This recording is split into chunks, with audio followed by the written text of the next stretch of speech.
Le ministre d'État en charge du budget, Aimé Boji Sangara, a offert un lot conséquent de médicaments et de matériels médicaux à l'hôpital général de Kasenga, situé dans la commune de Moulongwe, en mairie d'Ouvira, au sud Kivu. Ce don a été remis ce samedi 12 juillet 2025 par sa fondation Génération Aimé Boji Sangara à Bess, lors d'une cérémonie organisée dans l'enceinte de cet établissement sanitaire relevant de l'église 8e CEPAC Kasenga. Selon les responsables de la fondation, cette action s'inscrit dans le cadre des efforts visant à améliorer les soins de santé dans la région. Il fait suite à un plaidoyer mené auprès du ministre par les coordinations urbaines et provinciales du site Kivu lors de leur mission à Kinshasa. Ils expliquent que ces dons est destiné à renforcer les capacités de prise en charge médicale, notamment pour les éléments Ouazalendo qui se font soigner dans cet hôpital. La logique de son excellence était de soutenir, n'est-ce pas, l'activité des dons de sang. Et il a estimé qu'on ne peut donner le sang que quand on a un espace propice pour le conserver.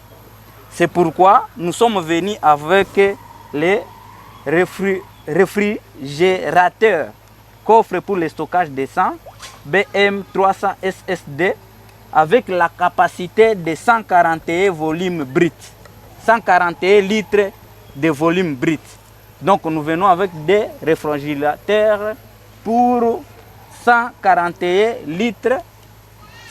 Si on fait les calculs, 141 plus 141, ça fait 282 litres. Donc nous avons déjà la capacité de conserver 282 litres. Et les deux frigons sont ici visibles devant vous. Les ouverts et que l'activité ne se passera pas à l'hôpital ici pour que nous ayons la possibilité de transmettre le sang de l'endroit où on va, n'est-ce pas, prélever ça et l'amener à l'hôpital sans conséquence. Nous avons aussi amené des systèmes de transport médical MT25. Et les deux sont ici devant vous. L'un ici et l'autre est dans les cartons. Vous allez visiter. Toujours pour les dons de sang, un kit de poches citrate. C'est-à-dire nous avons donné plus de 500 poches citrate selon que les médecins ont voulu. Nous avons donné aussi des tests parce que nous avons estimé que le sang doit être propre pour que ça ne serve pas à la transmission des maladies. C'est pourquoi dans les intras, vous allez voir les tests de syphilis, les tests de VIH, hépatite B et hépatite C, à une capacité vraiment considérable, à une quantité considérable selon c'est pas l'objectif poursuivi par l'activité, capable de couvrir même 2500 échantillons. Dans les médicaments, nous avons choisi les médicaments vraiment basés sur, n'est-ce pas, basés sur les médicaments prioritaires, quoi.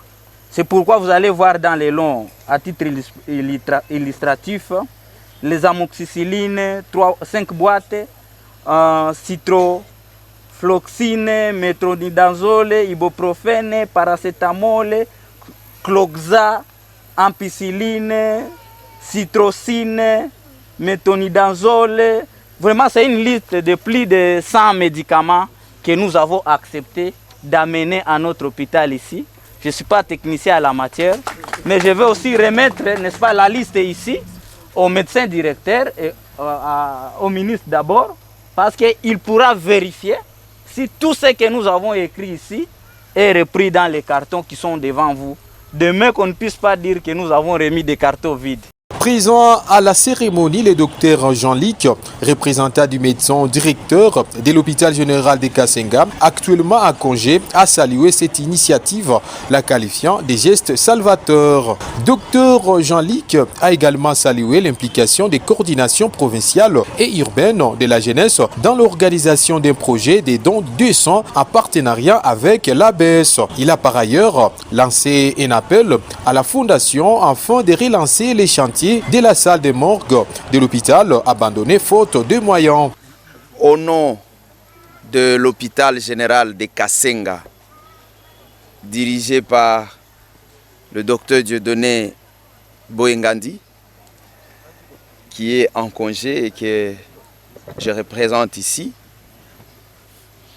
Nous sommes vraiment très heureux et c'est avec gratitude que nous vous recevons ici à l'hôpital et nous voyons une chirurgie d'urgence, donc la petite chirurgie comme vous l'avez appelée, et pour faciliter des bonnes conditions de transfusion sanguine.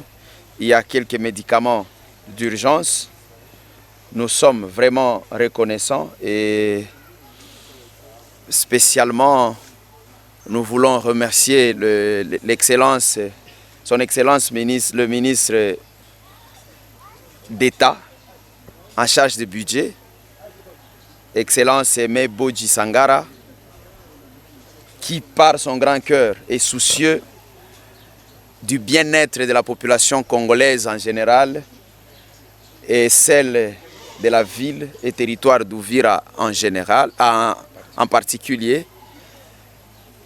Il s'est souvenu de nous pendant cette période de guerre où à Uvira il crépite en désordre et parfois on ne sait pas qui est victime et qui ne l'est pas. C'est souvent les Wazalendo qui viennent et ils sont en première ligne de front. Et l'hôpital de Kasenga, je dirais qu'il était délaissé. Parce que le maire se souviendrait que je suis passé à son bureau lui dire que nous sommes coincés. Nous recevons les Wazalendo qui viennent, parfois avec leurs enfants, leurs épouses. Ils disent qu'ils sont en train de servir l'État congolais, mais ils n'ont pas de salaire et qu'ils doivent être pris en charge. Et nous, on était vraiment au bout des ressources parce qu'on ne savait plus comment avoir même les médicaments, même les génériques, on ne savait plus comment les avoir. Nous avons eu à contacter le ministre provincial de la Santé pour cette question.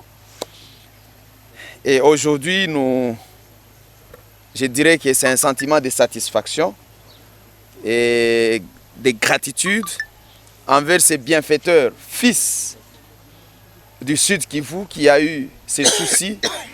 Et en ces moments difficiles, il se donne et il se dit, ce n'est pas qu'il en a beaucoup, ce n'est pas qu'il est le seul à travailler au gouvernement, il y en a d'autres. Mais lui, il a accepté de se priver et de partager avec les siens ici à Uvira. Dans le mot de remerciement, j'aimerais présenter aussi un autre souci au ministre d'État en charge du budget et à vous tous qui êtes ici. Actuellement, dans la ville d'Uvira, il y a un seul service de morgue qui est organisé à l'hôpital général de référence d'Uvira et qui, en cette période de guerre, vous n'allez pas me contredire parce qu'il semble être insignifiant et ne répond plus. Il n'est plus à mesure de répondre aux besoins de la population. Et parfois, on est obligé de mettre les corps. On sort le corps de la chambre froide, on va mettre à côté et introduire d'autres corps. Et là, ça pose de sérieux problèmes de conservation des corps sans vie. Ici, à l'hôpital général de Kasenga, nous avons initié ces services. Nous avons 2 chambres froides déjà installées. On a commencé la construction. 2 chambres froides qui peuvent prendre plus de 40 corps au même moment. Mais vu la situation actuelle, on a été coincé et les travaux se sont arrêtés au niveau de l'Into. C'est en même temps une demande d'aide, demande de soutien pour le finissage de ces travaux de construction de la morgue, car ayant un service de morgue en bonne et due forme, la population sera soulagée. Même nos vaillants qui viennent, il y en a qui succombent et qui ont des problèmes. Ceux-là qui décèdent, même les membres de leur famille qui décèdent, on ne sait pas les conserver. Et les gens sont obligés d'enterrer le même jour parce qu'il n'y a pas où les conserver. Ça, c'est une demande que je lance directement au ministre et à vous tous qui êtes ici et à toute cette délégation. Excellence, monsieur le ministre provincial de la Santé est là, il a entendu. Nous savons qu'il est très fort dans les plaidoyers et c'est là, c'est vraiment notre doléance. Quant à ce qui est de la gestion de ce kit. L'hôpital général de Kasenga, c'est un hôpital sérieux, une structure sérieuse, dirigée par des personnes sérieuses. Et vous ne serez jamais déçus. Nous vous rassurons, parce que ce n'est pas la première fois que vous êtes passé, vous nous avez dit soignez-les seulement, même s'il n'y a rien, soignez-les et on saura comment arranger. Vous avez été témoin, vous avez vu comment nous les prenons en charge. Nous avons encore des Wazalendo qui continuent à arriver et ils sont bien pris en charge ici dans cet hôpital. La cérémonie s'est déroulée en présence du ministre provincial de la Santé, du maire intérimaire d'Ouvira, les coordinateurs provinciaux et urbains de la jeunesse, ainsi que des représentants de la société civile. Tous ont exprimé leur gratitude au ministre Emo-Boji Sangara et ont exhorté le personnel hospitalier à assurer une bonne gestion de ses équipements et médicaments.